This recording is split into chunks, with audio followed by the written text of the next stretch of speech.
Fala galera, aqui é o Shine, sejam todos muito bem-vindos a mais um vídeo aqui no canal. E hoje, retornando aqui com mais um react do Aizen. Tem um tempinho que eu não trago nenhum, mas finalmente estou aqui com mais um deles, né? Vamos falar aqui propriamente de Jujutsu Kaisen, que é uma obra que eu não acompanho, obviamente, né? Apesar de eu ter falado que em algum momento eu devo ver na Twitch, ainda tem uma quantidade deveras grande de animes ainda pra ver lá. Então, fica mais pra frente, beleza? Mas tem um personagem aqui, acho que qualquer um, mesmo que não consome a obra, tá ligado em quem é, ele é muito chamativo, por assim dizer, né? Bastante poderoso também, que é o Gojo. Você sabe ele que é um personagem overpower, não precisa conhecer a obra pra perceber isso, né? Porque, bom, diversos segmentos aí da cultura geek, se você acompanha, você acaba sendo exposto a isso, né? Ao personagem e seus feitos em algum momento. E eu sei que ele é um personagem extremamente roubado, poderes absurdos, que provavelmente deve colocar ele, né, lá no patamar mais alto da própria obra dele. Não sei se é o mais forte, nunca dá pra cravar, mas quase isso praticamente. E é um vídeo basicamente citando isso, né, falando ali sobre ser o mais poderoso, né, o que representa isso dentro da obra de Jujutsu. Eu particularmente não curto, né, personagens overpowers, né, eu gosto de personagens que tem a jornada do herói, né, tem essa construção desse poder absurdo que o personagem tem. E aí eu tô acompanhando esse crescimento, eu consigo entender o porquê ele ficou tão forte, e não é algo jogado e patético como é o Saitama, por exemplo. Esse tipo de personagem, esse arquétipo de personagem pra mim é uma bosta e eu detesto, não consigo comprar nem engolir. Eu prefiro acompanhar todo esse desenvolvimento antes de qualquer coisa. E eu temo muito que o Gojo acabe caindo nisso, né? Porque eu sei que ele já é bastante roubado desde o início da obra. E, bom, como eu vi em alguns raps ali, que mesmo ainda sendo roubado, né? Ele não é 100% absoluto e invencível, né? Ele sempre comete falhas, sempre tem algum problema aqui. Ele acaba falhando em alguma coisa, até derrotado em alguns momentos ali. Então, cara, é mais crível gente assim, né? Você se apega mais a personagens assim. Então eu tenho uma boa vontade maior com esse personagem. Por isso, eu tô aqui pra ver mais ou menos qual que é a visão do Wise em relação a tudo isso, beleza? Então, antes de iniciarmos aqui e finalmente vermos o que o Wise preparou, aquele recado de sempre, se inscreve aí no canal, deixa um like pra ajudar, comente aí o que vocês acharam do react e também no vídeo, se vocês gostam de Jujutsu, enfim, algo relacionado aí ao tema que a gente tá tratando aqui, beleza? Caso você também queira participar do especial aí do canal, tá quase chegando, deixa aí uma pergunta pra mim que deve aparecer lá no vídeo, beleza? O próximo especial do canal logo logo tá aí, show? Dito isso, pessoal, bora pro react.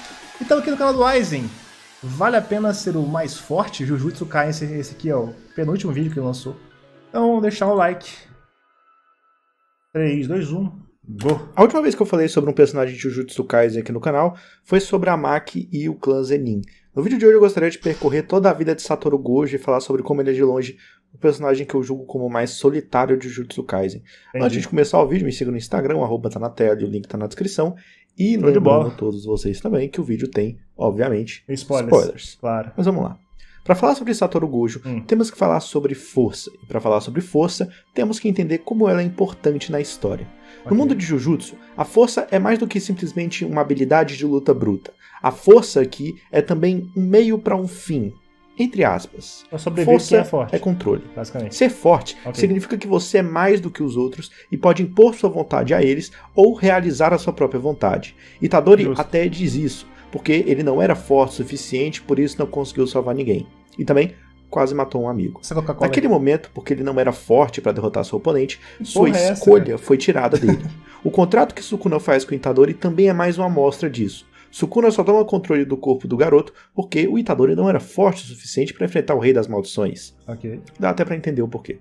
Yuji, Megumi e Nobara querem força, entre aspas, para alcançar algum objetivo secundário. A força é o que eles assumem que lhe dará o poder de escolher e decidir. Isso significa que, se forem fortes o suficiente, não terão que suportar o desamparo forçado.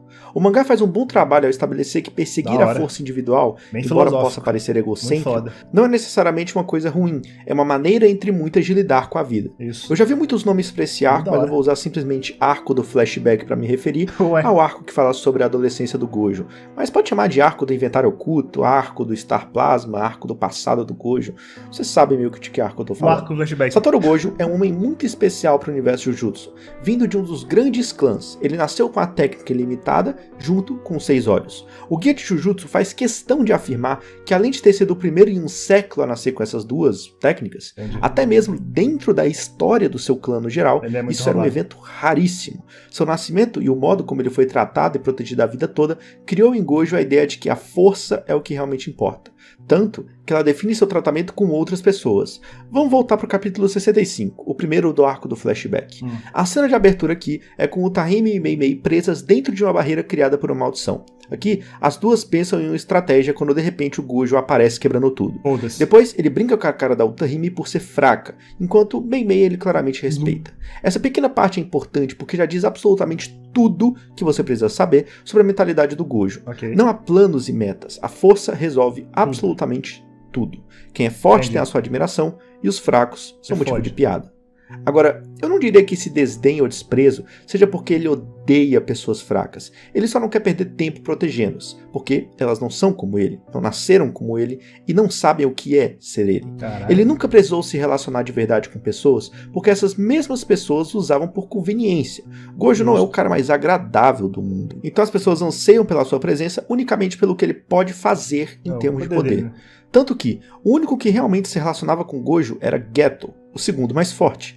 Geto também era uma figura importante na vida de Gojo por causa de outro motivo. Além de ser o único com quem ele conseguia se relacionar mais facilmente, Geto era um contraste para as atitudes de Gojo.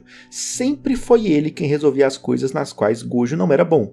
Geto é sempre aquele que pede desculpas quando Gojo é rude. Geto é aquele que tenta ensinar Gojo a ser atencioso com os outros. É ele quem vai contra a ideia de Gojo de que defender os fracos é uma idiotice. Mais do que um simples amigo, Geto era, acima de tudo, a ponte que ligava Gojo aos outros seres humanos. Isso é importante lá pra frente, porque já diz muito sobre a dor que ele sentiu ao ver a partida do seu amigo. Satoru, através dos filmes que consome, e que ele já fez o Itadori consumir também, está mais acostumado a se apegar a personagens fictícios do que a pessoas, porque criar relações com seres humanos reais dentro daquele universo, óbvio, é algo extremamente complicado. O Gojo a quem somos apresentados acredita ingenuinamente que ele e Geto devem realizar o que querem porque são os mais fortes. Isso é desafiado de duas maneiras diferentes no arco do flashback específico. Até, né? Uma coisa que Gojo tem que testemunhar nesse arco é o que é essencialmente uma garota normal de 15 anos que está prestes a ter a sua vida inteira arruinada. Ela não tem a permissão de viver uma vida normal e individual porque o mundo Jujutsu não permitiu isso. Se a força é tudo o que importa no mundo, então vidas individuais como a dela param de importar. Gojo não apenas a protege em lutas físicas nesse arco, ele acaba vivendo alguns dias com ela que podem ser os últimos de sua vida. O que Gojo consegue é entrar no mundo de outra pessoa por alguns dias. Né? Isso que é importante, é isso que é fundamental. Você conhecer mais camadas desse personagem e ver a gradativa evolução dele, tá ligado? Nossa, é muito foda. E percebe que a garota, que seria sacrificada para manter a forma humana de Tengen, quer fazer parte dessa situação, é como se seus olhos se abrissem. Os olhos são um simbolismo muito grande do personagem, representado até mesmo no momento em que ele é selado. Aqui, ele olha no fundo dos olhos dela e, acima de enxergar o infinito, ele também repara muito nitidamente na garota à sua frente. Entendi. Isso é importante porque a garota, chamada de Riko, é a pessoa mais próxima de Gojo nesse momento. Ela nasceu destinada a algo, protegida, predestinada, marcada pela sociedade. Exatamente como ele. Porém, ela também ativamente escolheu isso. Esse pedaço é importante porque Riko é uma criatura extremamente fraca, então toda a ideia de que força é escolha é desafiada com a sua personagem. Exatamente. A vida de Riko torna-se significativa por causa das conexões que ela tem com todos ao seu redor. Por isso, os dois mais fortes decidem proteger a garota, não deixar que ela jogue sua vida fora. Eles julgam que, se a força conseguirem realizar seu plano, então eles estarão fazendo certo. E ignoram um aspecto fundamental. Ser forte não significa estar certo. Ser forte é só ter um meio para alcançar um fim. No fim, mesmo com a força, a Riko morreu. O Gojo que aparece no arco do flashback é capaz de ser atencioso e se importar com as necessidades dos outros. Que merda. Ele estava lutando lado a lado com Geto e trabalhando em equipe. No entanto, quando suas costas estão... É como eu falei, ó. Mesmo tendo os dois mais poderosos na teoria, não adiantou de nada. Ela acabou sendo morta do mesmo jeito, né? Isso é bom, isso é importante, tá ligado? Não se ganha tudo. É frustrante ver um personagem que é quase um modelo da perfeição extrema, né, que não é desafiado por nada, esse criado, né, meio que pseudos desafios, né, porque não são desafios porra nenhuma. No fim, o resultado é óbvio que vai acontecer. Ele não vai perder de jeito nenhum. estão contra a parede, quando ele é Isso muito pressionado, bom, o Gojo sempre vai escolher lutar sozinho e tentar resolver as coisas através da força. Há a pessoa que Gojo conscientemente decide ser, aquela pessoa que tenta se importar com os outros à sua maneira, usando a sua força pro bem delas, e depois a sombra das suas ações. Isso. A parte dele que aparece quando ele tá furioso. A força pode ser impiedosa, violenta e cruel. Ela é complexa. É por isso que enquanto vemos que ele realmente toma decisões para mostrar que de fato se importa com Rico, ele também admite para si mesmo que não tá triste com a morte dela. Ele conscientemente decidiu se importar com ela, mas ele não pode simpatizar com outras pessoas da mesma forma que Geto pode. E aí está a questão de ele querer ser algo e a sombra das suas ações. Para Gojo, tanto o seu eu inconsciente, que é aquele que sai quando ele está lutando, quanto o seu eu consciente, as decisões que ele toma quando não está lutando, são igualmente importantes. Gojo não é nenhum nem outro. Ele é os dois ao mesmo tempo. Ele é um monstro implacável e forte ao mesmo tempo que é o professor que tomou a decisão de criar a próxima geração. Entendi. É o homem que mata sem piedade um pai, ao mesmo tempo que promete cuidar do seu filho. Doido. Gojo, nas palavras de Akutami, é o representativo de um paroxismo de força. Paroxismo é no dicionário o maior grau, o auge, o cúmulo de um estado ou sentimento. Gojo é o paroxismo da força, do poder. Porém, curiosamente, ele nunca ganha. Repare que em todas as lutas que Gojo aparece durante a série, ele mais perde do que vence. Olha Sim, só. ele matou o Toji, parabéns, mas em troca ele perdeu a Rico e consequentemente seu melhor amigo. Ele humilha o Jogo, parabéns, mas ele não extrai absolutamente nenhuma informação do seu adversário. Ele tira as maldições do ataque à escola, mas no fim elas levam os dedos de Sukuna, então não é uma vitória. Justo. A melhor parte é que o Gojo sabe disso sobre ele mesmo. Ele admite que não pode salvar a todos. A sua expansão de domínio, inclusive, é a representação metafórica dessa condição. Ele tem tudo em termos de poder. Quando pegamos o subgênero em que Jujutsu está inserido, entre aspas, né, que são os, entre aspas, também Battle Shonen, é evidente que há um pensamento comum de que a força é o que muitos personagens almejam. Ela é cobiçada ao extremo. Mas, mesmo com ela, o Gojo é impotente. É irônico, contraditório e paradoxal. Uma desconstrução. Desconstrução é um termo que vem de um filósofo chamado Jacques Derrida. Para desconstruir algo, você obviamente precisa construir. Isso. A desconstrução começa com a construção de binários. O que é um binário? É uma distinção formada entre um par de termos ou conceitos. Rapaz, Esses que termos nem sempre são opostos um ao outro, mas eles estão relacionados em algum sentido. Exemplos: mente versus corpo, ou fala versus escrita. Okay. No entanto, simplesmente ter uma oposição binária entre dois termos e os conceitos que eles representam não é o suficiente para haver uma desconstrução. Um dos termos deve ser assumido como melhor que o outro. Por exemplo, para Platão, a escrita é menor que a fala, porque a escrita é silenciosa, não pode responder perguntas e chegar ao seu destino. Não importa se você acha que ele está certo ou errado, você só precisa entender que, entre os dois retados, há uma hierarquia sendo estabelecida. No caso, para Platão, a fala é maior que a escrita.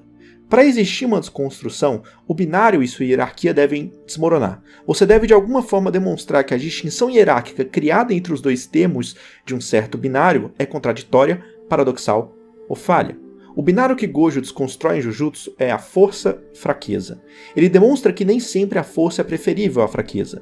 O Gojo sofre imensamente com seu status de mais forte. Isso já foi discutido aqui. Para resumo, seu poder o aliena. Algumas pessoas só o reconhecem como o mais forte, e nada mais que isso. Temos ainda uma outra representação metafórica de seu personagem através de seus poderes. Sua barreira do infinito. Ela o separa dos outros. Rapaz, que aula, hein? Muito foda esse vídeo, tá, velho? Olha a pesquisa que ele constrói, velho. Que roteiro absurdo do Aiz, na moral. Muito foda. Ninguém pode tocá-lo, literal e figurativamente. Nem força, nem compreensão mútua. Por isso que lá na luta contra o Jogo, depois de ativar sua expansão de domínio, ele diz: irônico, não é? Quando lhe é concedido tudo, você não pode fazer nada. Tudo que Satoru Gojo tem em sua vida são vitórias pírricas. Geto cair para o caminho do mal é um problema para Gojo porque ele não só perde sua ponte entre os humanos, como ele é desafiado a encontrar com seu amigo. Geto lembra Gojo do tipo de força que ele tem, ao mesmo tempo que gera uma reflexão de que essa força não é nada. Mesmo que ele seja mais forte, ele não pode forçar o Geto a ser bom novamente e voltar para o seu lado. Por que ele não consegue fazer isso? Porque ele não consegue se conectar de verdade às pessoas. E por que ele não consegue se conectar de verdade às pessoas? Por causa da condição dele, porque ele nasceu muito forte. E então, chega a poderosa frase: você é o mais forte porque é Satoru Gojo, ou você é Satoru Gojo porque você é o mais forte. Até aquele momento, após tudo o que aconteceu contra Toji e Rico, Gojo, que mantinha uma personalidade que ia contra a ideia de proteger os fracos, muda sua moral. Até certo ponto, quando Geto diz isso a ele, ele também afirma que, se Gojo o matar naquele momento, isso também significaria alguma coisa. Óbvio que significaria. Gojo matar Geto naquela situação mostra que ele valida e aceita sua nova moral. Geto é uma ameaça a todos os não-feiticeiros, a todos os fracos. Logo, ele, que agora queria defender os fracos, deveria ser capaz de matar seu melhor amigo. Mas não fez, porque no fundo, ele não sabia exatamente o que ele era ainda. O Gojo só começou a se importar com aqueles mais fracos do que ele porque ele se tornou o mais forte, ou ele se torna o mais forte porque ele finalmente aceitou o fato de que ele quer proteger os mais fracos. Filosofia pura, em outras palavras, muito foda. Você é quem você é por causa do que você é capaz de fazer, ou você é capaz de fazer o que você faz por causa de quem você é. Que roteiro incrível. É uma pergunta que ataca a sua identidade. Geto sabia disso, e o Gojo também. Toda a resposta e solução que Gojo achou para os seus problemas foi entender que o sistema Jujutsu como um todo precisava ser alterado. Ele era desumanizante, tanto com ele, quanto com Rico, quanto com Megumi, porque ele reduz as pessoas simplesmente às suas partes mais úteis para aquele cenário. Gojo, inclusive, não escapa disso. Ele é um xamã primeiro e depois uma pessoa. E foi isso que incomodou tanto Geto no sistema, porque todo o sistema devora pessoas e produz pilhas de cadáveres sem rosto. Carai. Esses feiticeiros serão usados para exorcizar os espíritos todos os dias, até o dia em que eles morram. Então eles vão ser cuspidos e substituídos. A chave para Jujutsu Kaisen é o equilíbrio. Ninguém está certo ou errado até o fim. Isso dá validade a uma grande quantidade de perspectivas para mostrar que há coisas a aprender com todas elas. Doideira. O individualismo é tão importante quanto a cooperação. Não é um ou outro que vai reformar a próxima geração, mas sim uma combinação dos dois. Por isso também que o próprio Gojo era incapaz de matar o seu amigo. Porque no sentido das forças complementares do Yin e do Yang, ou mesmo no sentido de o que Gojo quer ser e o que sua sombra é, você não pode destruir completamente o outro lado. É algo que você tem que se reconciliar. É algo com o qual você precisa encontrar equilíbrio em vez de eliminar completamente. Ser professor é muito importante para Gojo porque ele escolheu fazer isso. Ser um professor não é um papel natural para alguém como ele. É o meio que ele está usando para alcançar seu fim mais valioso. A mudança. Não porque ele quer que exista alguém como ele, mas porque ele quer que exista alguém melhor. Caralho, velho. Mas eu acho que por hoje é basicamente isso. Que Tchau. vídeo foda, moleque. Que roteiro absurdo, velho. Sensacional. Caralho, velho, acho que esse aqui foi um dos melhores vídeos do Aizen. Porra, eu não esperava ter uma aula de filosofia nesse nível, tá ligado? Porra, absurdo, muito bom, gostei pra caralho. E me faz ainda, né, ter mais vontade de assistir a obra, né? Mas calma, que vai esperar até esse momento chegar lá na live, beleza? Então é isso, pessoal. Diga aí o que vocês acharam, comente se vocês gostaram do react ou não. E deixa aí uma mensagem pra mim, caso queira aparecer lá no especial, beleza? Tamo junto, pessoal. Obrigado aí. Mais tarde, cola na roxinha que vai ter live, show? Até a próxima, pessoal. Falou!